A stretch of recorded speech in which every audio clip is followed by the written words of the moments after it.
About good afternoon, 1 minute to go, but I'm a railwayman, so I'm not going to be late. Although I say I'm a railwayman, but actually I'm looking at that low line 3 over there from my childhood, that Aldershot and District bus. So I'm quite taken, so you'll excuse me if I wander over in that direction from time to time. Because I was born in Lamport.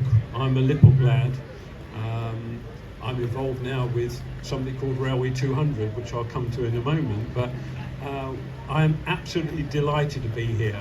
I've got a very soft spot for Haslemere, even though I'm a Lamport lad, because my father was a station master here back in the 1980s, and it was his last job on the railway, and he was so proud because he started his railway career at Lamport, climbing up the signal ladders to put the oil in the signal lamps, which was a dodgy job in some of the very tall ones. And he ended up the station master with Lamport under his control, which was a lovely piece of serendipity.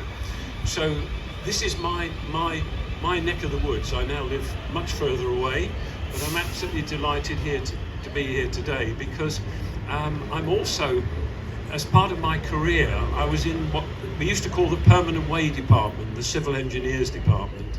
And you have hidden in those trees down there a piece of my history, which will soon be part of your story, the permanent way hut, which is hiding in the bushes at the moment.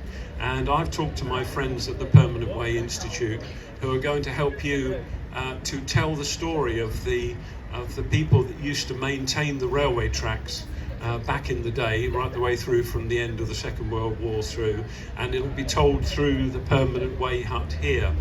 And I've also got, for your museum, which I'm delighted to say will be in the station house, I've also got, which was given to me almost accidentally, one of those, Mike, you'll be interested in this moment.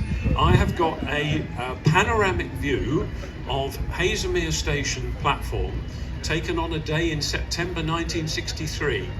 Now, not all of you here can remember 1963, I certainly do, but it shows the bookstall in full flow at the bottom of the footbridge as then was, so you'll be able to read what people were reading back in 1963 on Haslemere Station. So it's a lovely look at life for you to be able to compare with today's Haslemere Station, which you will see when you see the picture eventually is a lot tidier than it was back in 1963. It seems a lot better kept.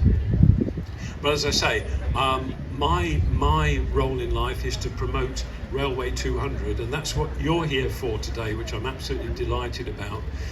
Back in 2023, when we came up with the idea of celebrating Railway 200, we said to the train companies, next year, 2025, is a year to celebrate. And my word, are we celebrating? I give a talk at the moment which looks back already at 2025, and it's called Miles of Smiles and Tons of Sponge. And what I've seen all around the country, literally from Scotland right the way through to the West Country this year, are smiles on people's faces of passengers, of supporters, of staff. And I've seen rather too much sponge, and there's some today, although I will be tempted, I'm sure, before the day is out. And it's happening this month in particular, 200 years of the modern railway, because on the 27th of September 1825, 200 years ago this month, the first passenger railway began operation, the Stockton and Darlington Railway. And I should be up there at the end of the month celebrating that milestone occasion, because Britain, as a result of that, gave railways to the world, and that shouldn't be forgotten, that railways began here in the UK and we've given it to the world. And I am honoured to be a member of the oldest railway family in Britain, ergo the oldest railway family in the world. My great-great-grandfather started his railway career on the 11th of April 1846 at Richmond, and guess what? When this line opened in 1859, he, according to family law, although I don't know whether this is actually true, according to family law, he was the guard on the first train on this line in January 1859. Now, whether it's true it was the first train, he was certainly around on the first day.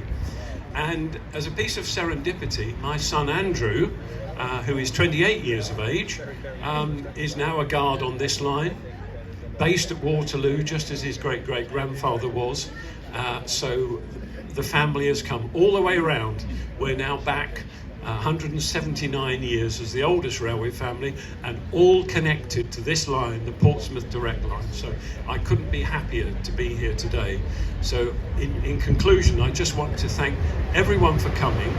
Thank you for supporting your railway. Thank you for celebrating our railway history, and thank you, I'm sure, for being our customers both today and tomorrow.